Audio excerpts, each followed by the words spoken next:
I got rice cooking in the microwave. I got a 3-day beard. I don't plan to shave. It's a good thing, but I just gotta say, hey, I'm doing alright. Well, I think I'll make me some homemade soup. Feeling pretty good, and that's the gospel truth. It's either drink or drug induced. Oh, I'm just doing alright. And it's a great day to be alive. I know the sun's still shining when I close my eyes. It's a hard time in the neighborhood, but why can everything be just this good?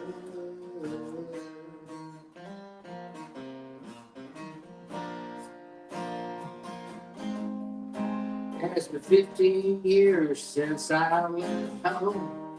Said good luck to every seed I've sown. Gave it my best and then I left it alone. Oh Lord, I hope they're doing alright. Now red bird, what do I see? A lone wolf there staring back at me. Longer than two and harmless as can be. Yeah, I guess he's doing alright. And it's a great day to be alive. I know the sun's still shining when I close my eyes. It's a rough time in the neighborhood. Why can everything be just this good? Sometimes it's lonely. Sometimes it's only me and the shadows that fill this room. Sometimes I'm calling, desperately calling, howling at the moon. Ooh.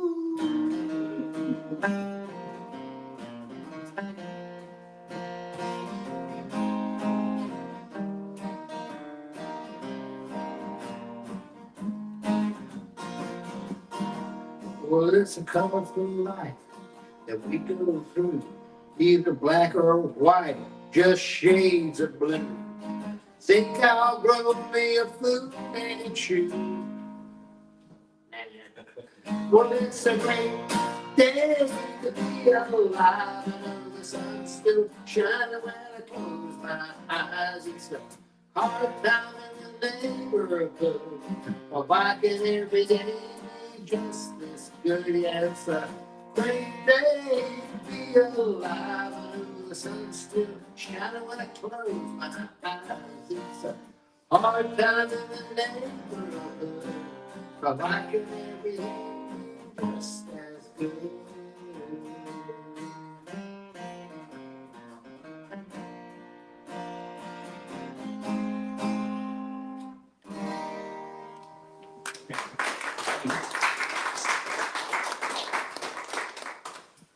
Good Sunday morning to you. It is a great day to be alive. Welcome to Presbyterian Church of the Covenant in Greensboro, North Carolina. Welcome to those online. We're glad that you have joined us here. You can probably down here somewhere underneath me if you're online. You can see our web address at the church. Go there, find out more about us. For the folks that are here, reminder, our offering basket is over here. We won't be passing it around. For the folks online, if you're in a position to make a donation, you'll find that at our website. We certainly appreciate it. It helps us stay online. We're glad to have everyone here. It's wonderful to see. I hope everyone who we didn't see on Easter had a great Easter. We're glad to have you back. We're continuing on with our story of Easter. We're going to do the Thomas story. You've heard me talk about Thomas quite a bit. I promise you, we're actually taking a little new angle on this today. But let's read that story first. It comes from the Gospel of John, chapter 20, verses 24 through 29. I'm reading from the New Revised Standard Version, updated edition. Hear now these words. But Thomas, who was called the twin, one of the 12, was not with them when Jesus came. So the other disciples told him, "We have seen the Lord. But he said unto them, look, unless I see the mark of nails in his hands and put my finger in the marks of the nails and my hand in the side, I will not believe. A week later, his disciples were again in the house, and Thomas was with them. And although the doors were shut, Jesus came and stood among them and said, "Peace be with you."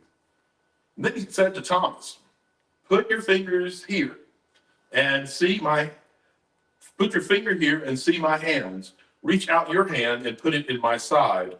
Do not doubt, but believe."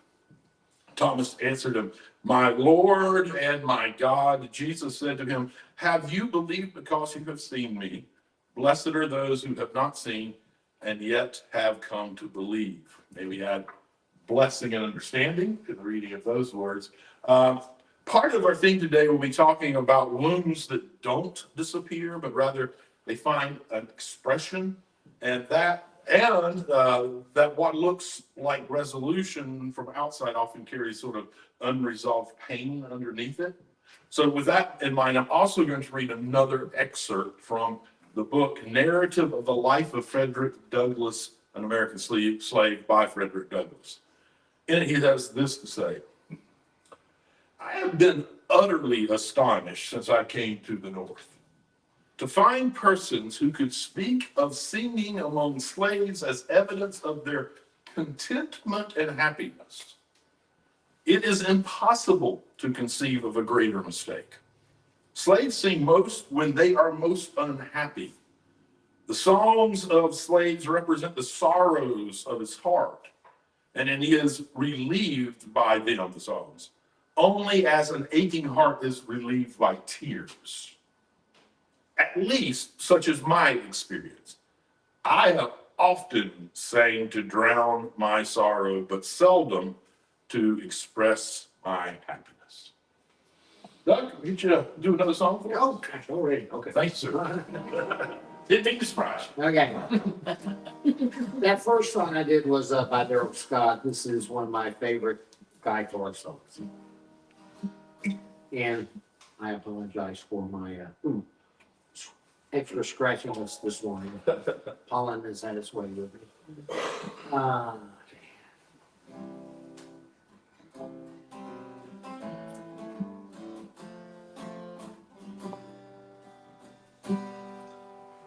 8 years old with a flour sack cape tied all around his neck.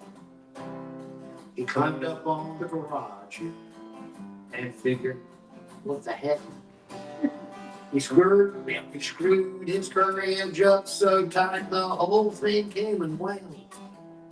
He got a running start. Bless his heart, he headed for the ground. Well, he's one of those who know that life is just a leap of faith.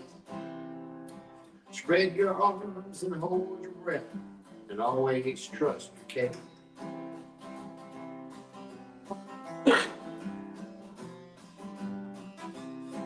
Now he's all grown up with a flour sack cape tied all around his dreams, and he's full of this adventure, and he's busted at the seams. So he lit his fader, checked the wind, and it's gonna be do or die. He wasn't scared of nothing, boys. He was pretty sure he could fly. Well, he's one of those who knows that life is just a leap of faith. Spread your arms and hold your breath, and always trust your game.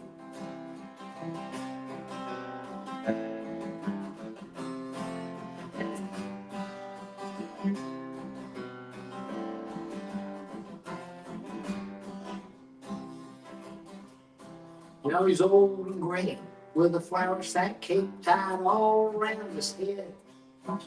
He's still jumping off the garage, and will be till he's dead. All these years, people said he's acting like a kid. He did not know he could not fly, so he did. Well, he's one of those who knows that life is just a leap of faith. Spread your arms and hold your breath, and always trust your Kate. One of those who knows that life is just a leap of faith. Spread your arms and hold your breath, and always trust your Kate.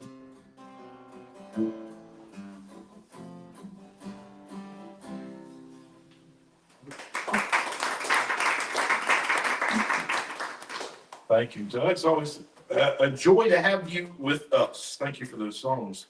Looking forward to a few more from you. I didn't want to surprise you. I'm getting ready. Our message today is entitled "The Wounds Still Show." So y'all know this story, the story of Thomas. We have all been here together, not in this room, but we've been here with this story before. We sat with Thomas before. We defended him even. We've even renamed him. He's not doubting Thomas. He's inquisitive Thomas, right? Well, because what he is doing is not failure, is why we changed the name. It's not in failure. It's actually integrity. He kind of is one of these that just refuses to pretend. And if you've been around our gatherings for any length of time, you already know that where I've gone with that angle on this story. You've heard me say that doubt isn't the enemy of faith. You've heard me say that questions are often the most faithful response to a world that doesn't seem to make any sense. So today, we're not starting there. We're going a step further. Because there's something in this story we haven't fully sat with yet. Not just that Thomas asked questions, but what he asked to see.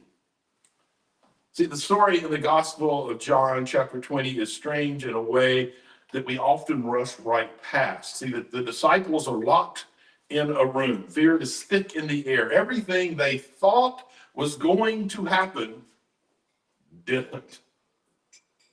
And then presence shows up anyway. No warning, no explanation, just there.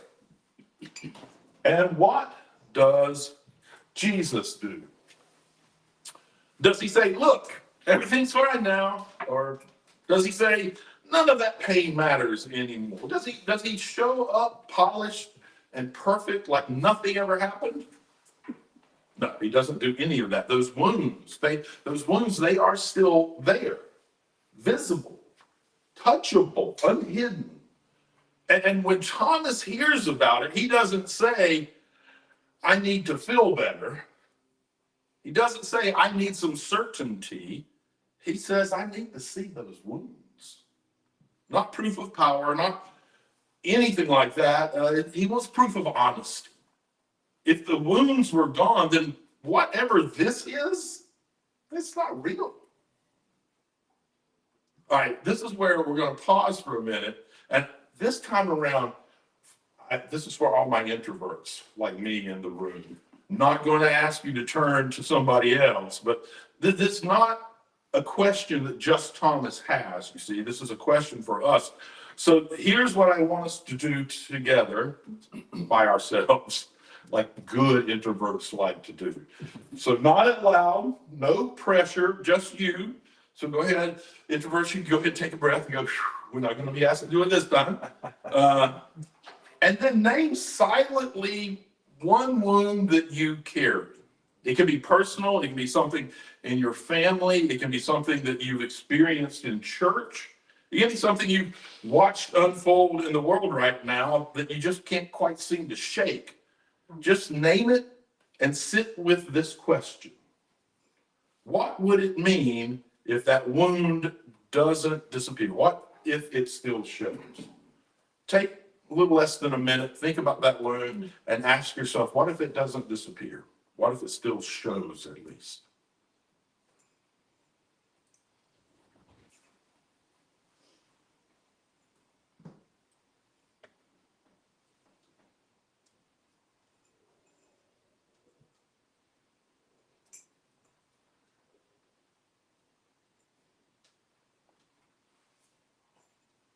Man, it seems a lot longer when it's real quiet.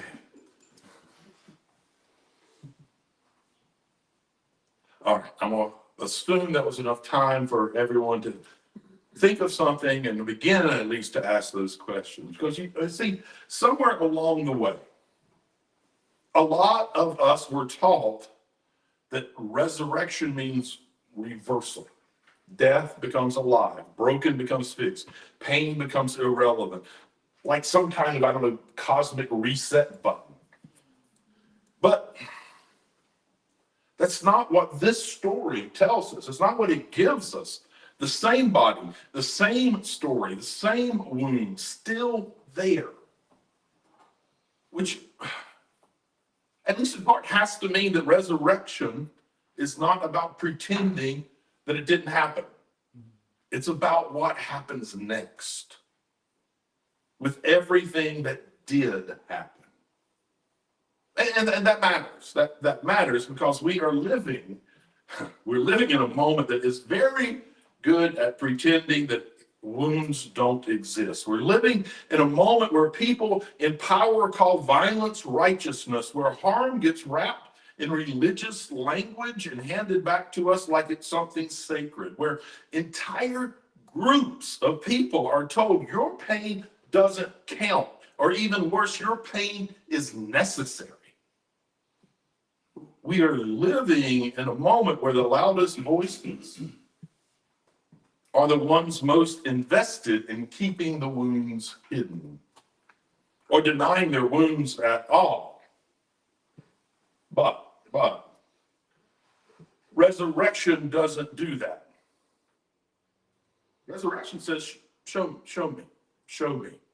me the damage, show me the cost, show me what was done.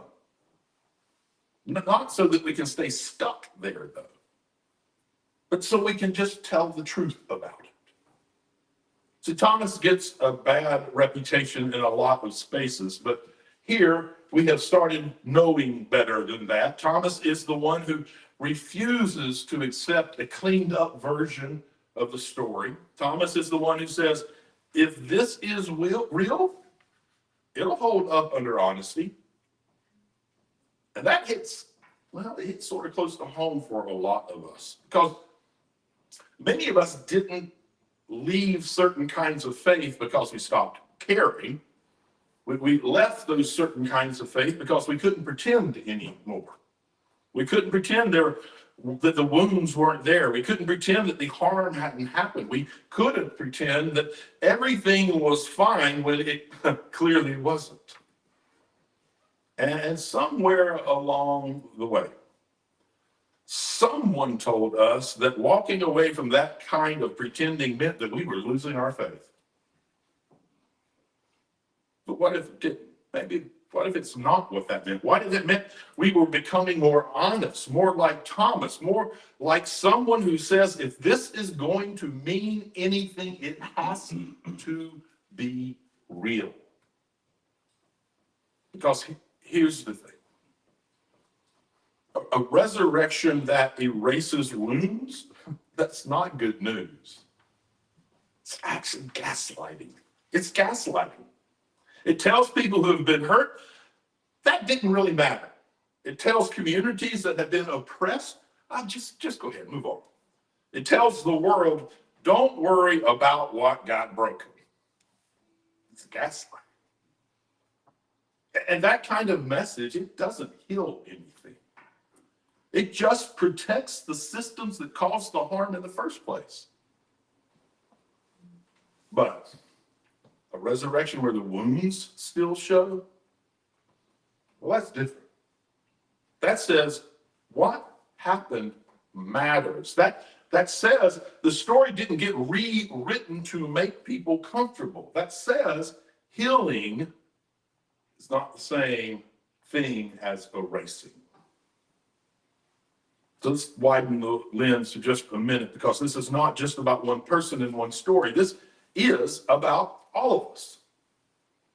Communities carry wounds. Churches carry wounds. Some of y'all have been hurt in church before, not hypothetically, not someone somewhere. You So have I. You've been told you didn't belong, told you were wrong for who you are, told you to shrink, to hide, to be quiet. And those wounds, they don't just disappear because we're now gathering in a different space. They come with us. They shape how we are able to trust. They shape how we show up. They shape what we're willing to risk. And here's the question that resurrection asks us. What if those wounds are not disqualifications?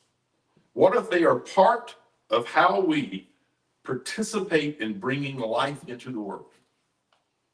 So here's the second thing I want us to do together, all by ourselves alone in our own seats.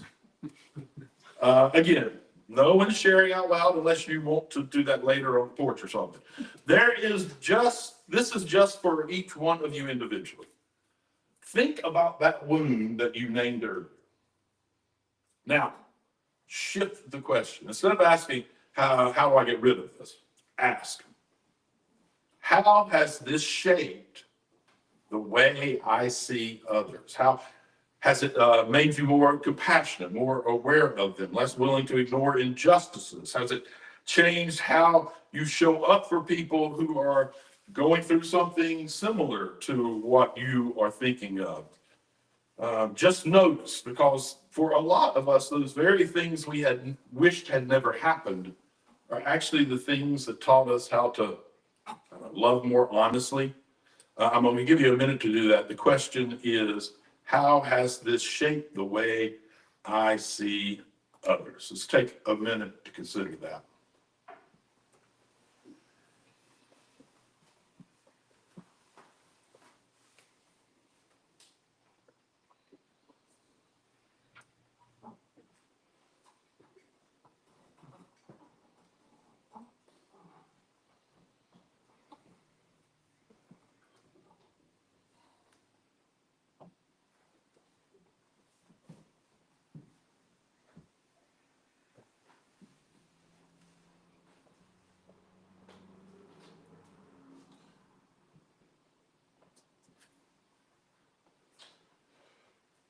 Okay, so what you're just thinking about, I need to say that doesn't make the harm okay. Let's be clear about that. Those wounds matter, even if it did cause you to do something positive. Those wounds should not have happened. Nothing about resurrection is trying to say it was good that you were hurt. But it does say this. The harm does not get to decide what your life becomes. The harm doesn't get to decide what your life becomes. So back in that locked room, Thomas finally gets what he asked for. Put your hands here. He's told, see for yourself. No shame, no rebuke for asking, just, invitation. And Thomas responds, and it's not with a theological essay, not with a perfectly formed statement of belief. It's with recognition. Something in him knows, okay, this is real. This is real. Not because it's perfect, but because it's just honest. It's real. That's the kind of faith that holds. Not the one that requires everything to be neat and resolved, but the one that can look at the wound and still say, there is life here. There is presence here. There's something still unfolding here that has not been defeated. So, if you're here today carrying something that hasn't gone away, if you're here still shaped by something that you wish had never happened, if you're here and the wounds still show, well, you're not behind. You're not doing it wrong. You're standing right in the middle of your story. Because resurrection is not about becoming untouched. It's about becoming someone who shows up anyway, wounds and all. And in a world that is very good at hiding harm, denying harm, or blessing harm, people who are willing to tell the truth about wounds, people who are willing to carry them honestly and still choose to show up with compassion, with courage, with a refusal to look away from them, well, that's where resurrection keeps happening. Ending, but a stubborn, ongoing refusal to let death or violence or fear have the final word. The wounds still show. And somehow, so does life.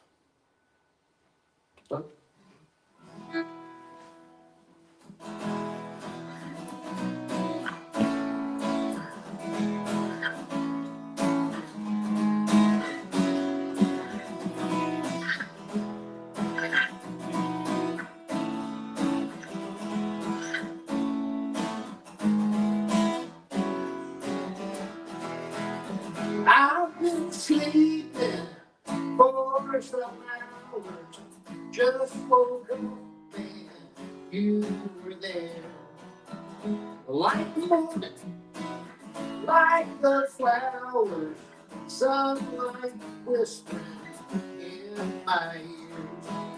Red-tailed hog shooting down the canyon, coming on back when he rides. I will be your true companion when we reach the other side.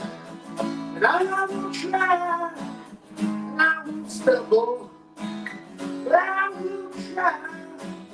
Don't be so round and high, low and humble. Many miles before I go.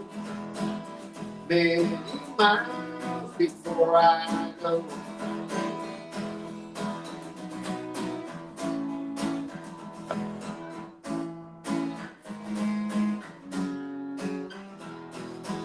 I can't decide which way to travel, on the ground or in the sky. All my schemes have come unraveled. All that's left is you and I. I will try, I will stumble, I will flash. Don't be so on high or low and humble. Many miles before I go. Many miles before I go.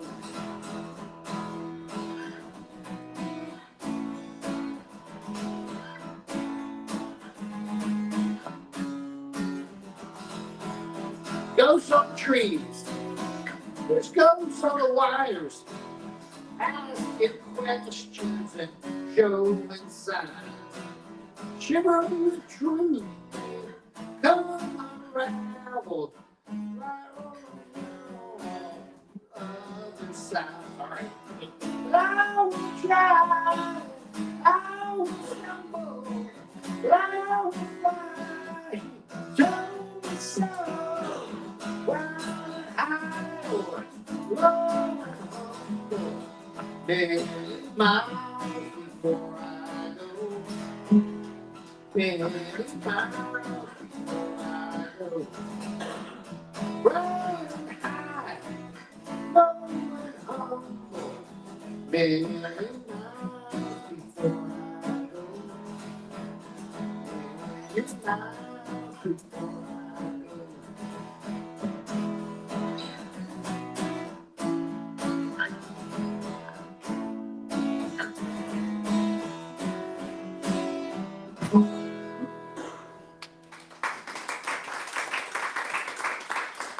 Thought it was pretty poetic, but you just kind of missed it for a second. The next lyric was, I will try and I will stumble.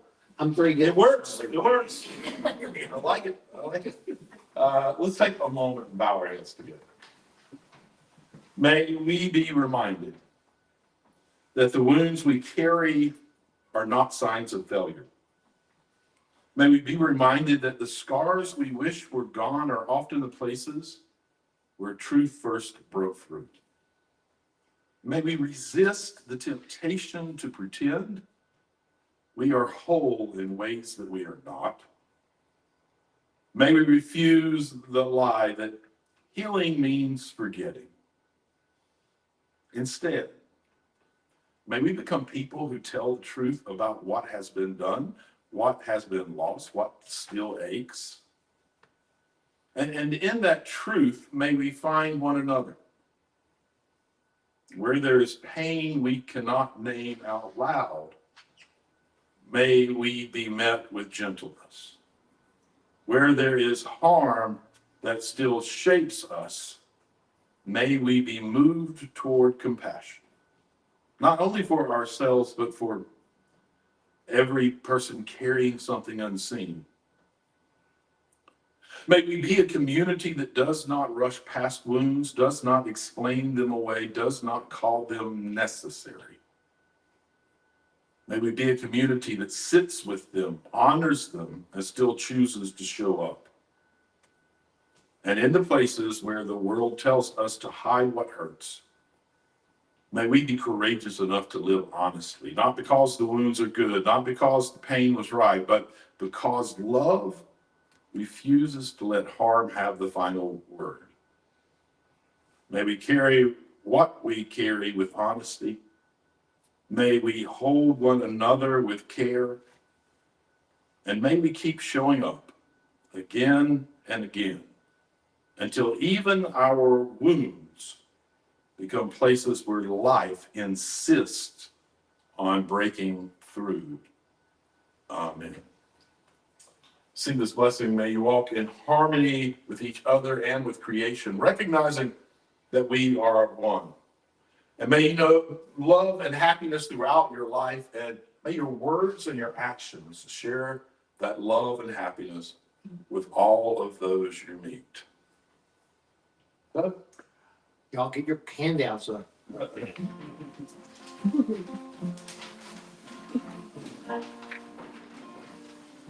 We'll do the 5 verses. We won't bother with the Native Americans. We're about to go.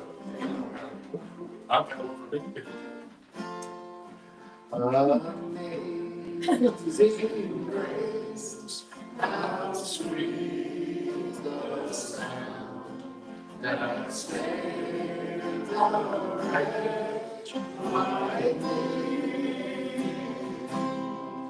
I once was lost, but now I'm found.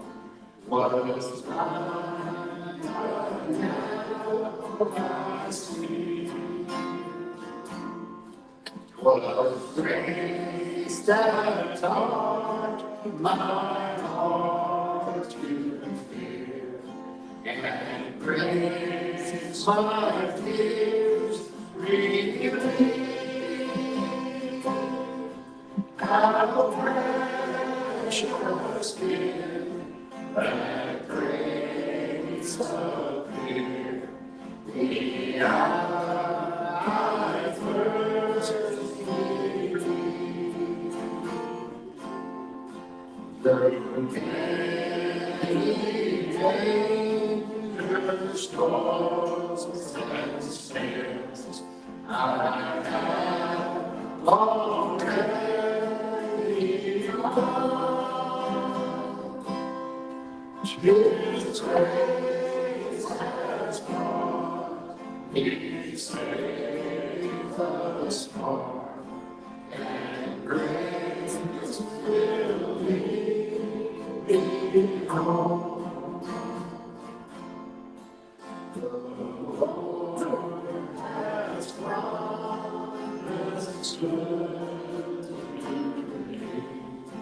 His word my hope secure. He will my shield and portion be. as long as life endures.